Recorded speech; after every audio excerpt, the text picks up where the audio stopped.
Glava 6. Neke smjernice o molitvi. Prvo, da li nam je Bog dao dovoljno onoga što nam je potrebno za molitvu? Jeste. Bog nam je to dao u svom Sinu putem Svetog Duha. Bez takvog adekvatnog osposobljavanja mogli bismo jednostavno da se povučemo od svoje privilegije i dužnosti da se molimo. Ali hvala Gospodu, On nam je obezbedio sve što je potrebno da bismo mu se približili i da bismo živjeli pred njim.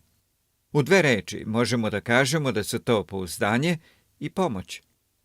Razmotrimo najpre reč pouzdanje. Pouzdanje znači sposobnost poveravanja u nešto, smelost za oslanjanje, potpuna sigurnost da se od nečega zavisi i tako dalje. Ono zaista uključuje mnogo čega. Duh pouzdanja je od suštinske važnosti za molitvu i za celokupan hrišćanski život.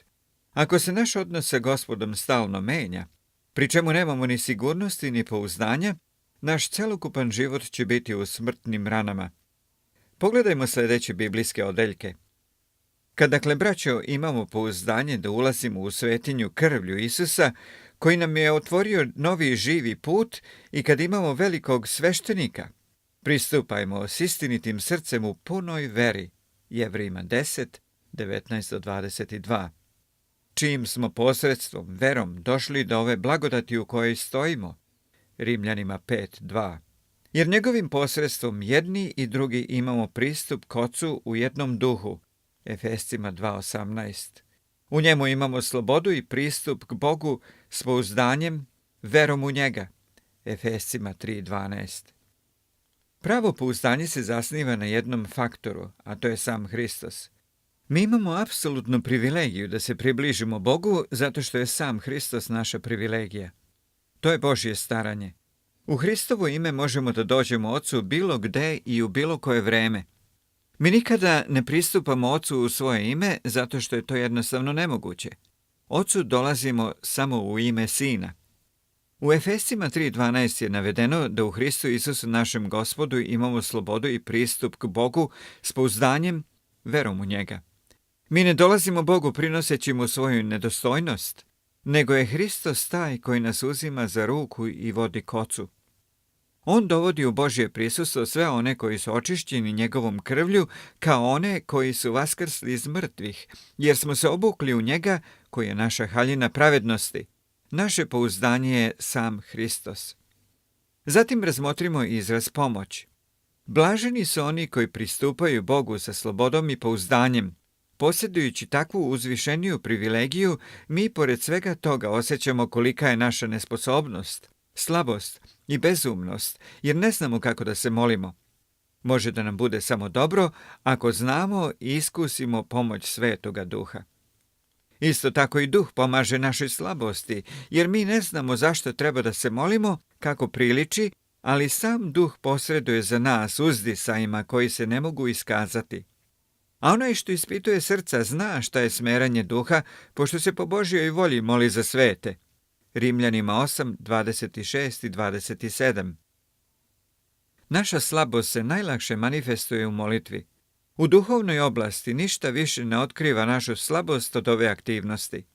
Svi smo svesni velike poteškoće koji su učenici iskusili u molitvi u Gecimanskom vrtu. Nisu mogli da bdiju i da se mole, pa ipak, hvala Bogu, mi imamo svemogućeg Svetog Duha koji će nam pomoći. Moramo da se oslonimo na Svetoga Duha koji prebiva u nama i koji silno radi u nama, jer On je naša pomoć u vreme slabosti i neznanja. Iako ne znamo kako da se molimo, Sveti Duh koji boravi u nama, koji sam zna volju Božiju, naučit će nas da se molimo po Božjem umu. Šta više, On će dati smisao našem zajedništvu s Bogom i tako će nas uvesti u stvarnost zajednice. Prema tome, kada se molimo, oslonimo se na Hrista u koga verujemo i na Duha koji je naša pomoć. Drugo, zašto Satana pokušava da se protivi molitvi? Satana je odlučan u tome da prekine našu zajednicu sa nebom, spreman je da plati bilo koju cenu da bi onemogućio pravu molitvu. Budimo uvek svesni činjenice da on stalno napada molitve crkve i vernika. Ako on uspe svojim napadom na molitvu, onda zna da može da bude miran. Zbog toga moramo da budemo na oprezu i da se čuvamo neprijatelja, posebno kada hoćemo da se molimo. Kada razmatramo satanski napad, trebalo bi da obratimo pažnju naročito na sljedeća područja. Prvo, Satana će napasti naše pouzdanje u Gospoda. Ako učini da se osjećamo nedostojnima i nesposobnima, ako gubimo pouzdanje u Gospoda, odvratit će nam srce od molitve. Drugo, ponekad on napada i naše telo, što više i naše misli, nerve i druge aspekte u vezi s našim telom.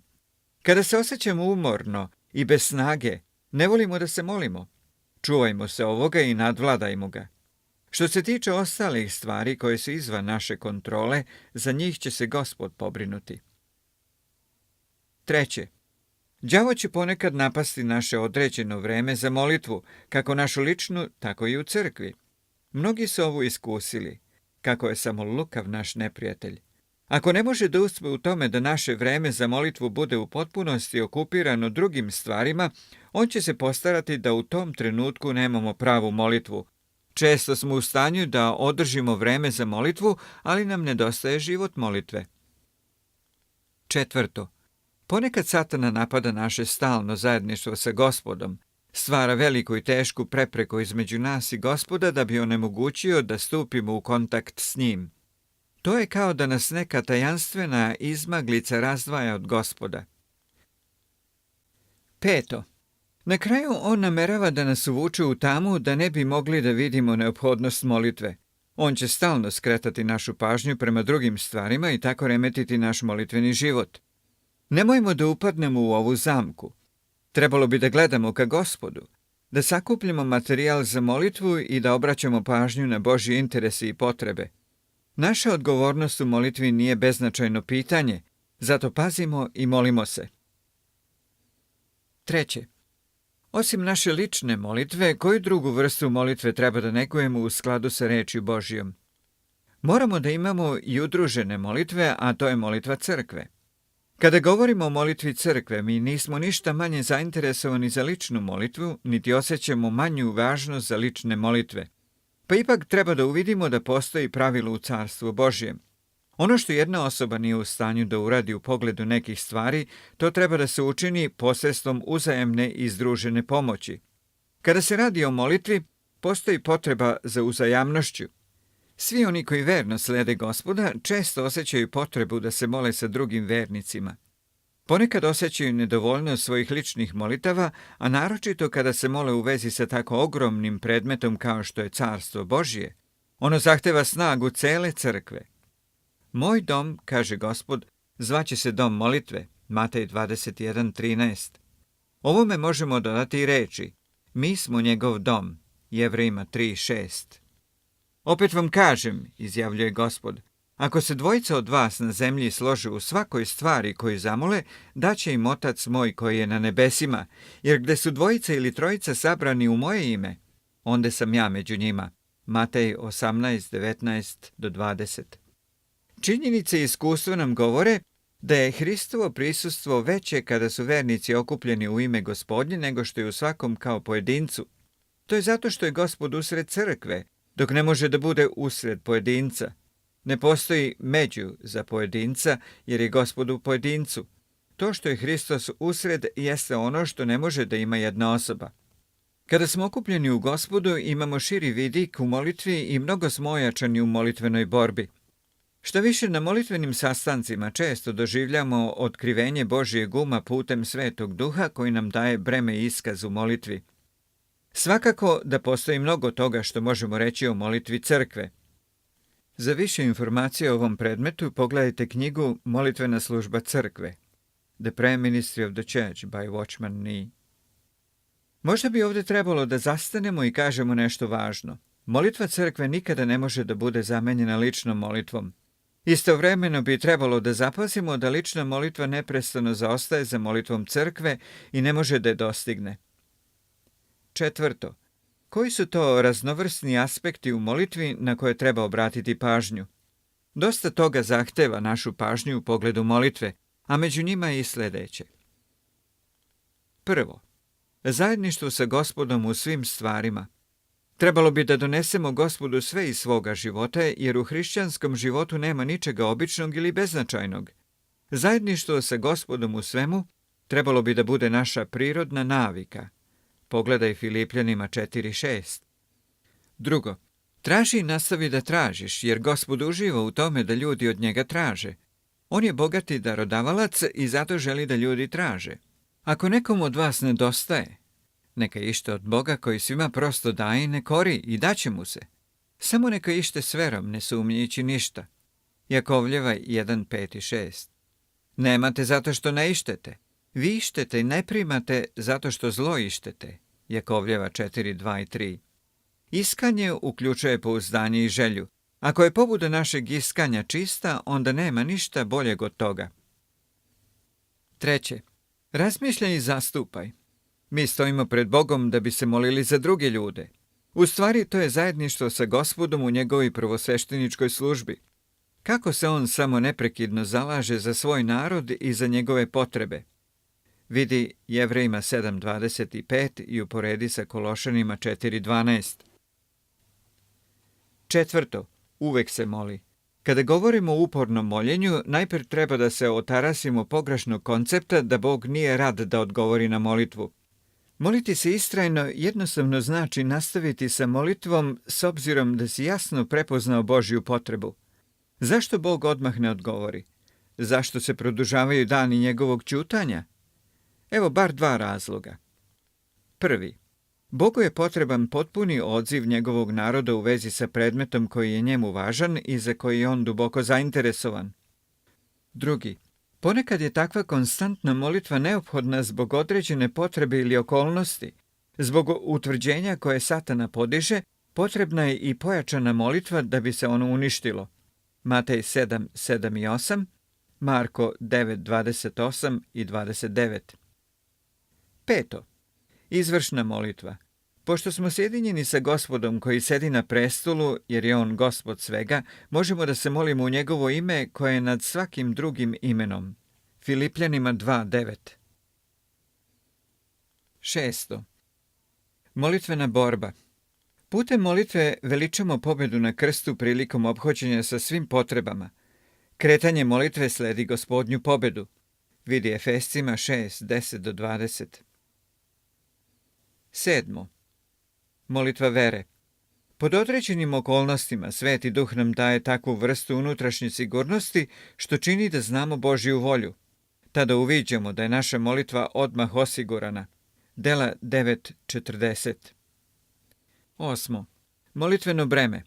Molitva je neka vrsta porođenih muka prilikom duhovnog rađanja, što označava poistovećenje sa Hristovim patnjama, sa očevim srcem i sa uzdisajima Svetog Duha sve do dana proslavljenja. Vidi Galatima 4:19. Šta je osnovni cilj molitve? Bog želi da ima slavnu crkvu. Osnovna svrha molitve je da pripremi za Hrista slavnu crkvu koja je saobrazna njemu. To je otkrivenje celokupne Biblije. To je osnovna Božja misao. Trebalo bi da obratimo naročitu pažnju na to, jer je to i želja samog Gospoda. Pre nego što je bio raspet, on je izrazio tu misao u njegovoj velikoj zastupničkoj molitvi koja je zabeležena u Jovanu 17. U Pavlovim poslanicama ova želja srca je veoma očigledna. Međutim, to ne znači da bi trebalo umanjiti molitve za druge stvari. To samo služi da bi nam dalo osnovni fokus na sve vrste molitava koje su prinesene. Kada imamo na umu ovaj cilj, naše ostale molitve će biti podignute na veći nivo. Ako shvatimo da je propovedanje evanđelja mnogo više nego to da ljudi samo pređu iz smrti u život, već i da ono dovodi ljude u večnu, divnu zajednicu sa slavnim Hristom, onda naša zastupnička molitva za svet može samo da se uveća, a ne da se umanjuje. Šta više, danas je velika potreba da se dopusti svetu da vidi slavu Hrista kroz njegovu crkvu. Silom Svetog Duha, crkva bi trebalo da ostavi utisak na svet činjenicom da je ona uistinu kanal blagoslova prema svetu. Na kraju, Božja volja je da definitivno imamo prisniju zajednicu sa njim. On želi da mi, njegovi mnogi sinovi, dođemo k njemu u njegovom sinu, našem Gospodu Isusu Hristu. On želi mnoge sveštenike koji će pratiti velikog prvosveštenika. On koji svagda živi da se moli za njih u delu zastupanja. i učini nas carstvom, sveštenicima Bogu i Ocu svome, Otkrivenje 1.6. A vi ste carsko sveštenstvo, 1. Petrova 2.9.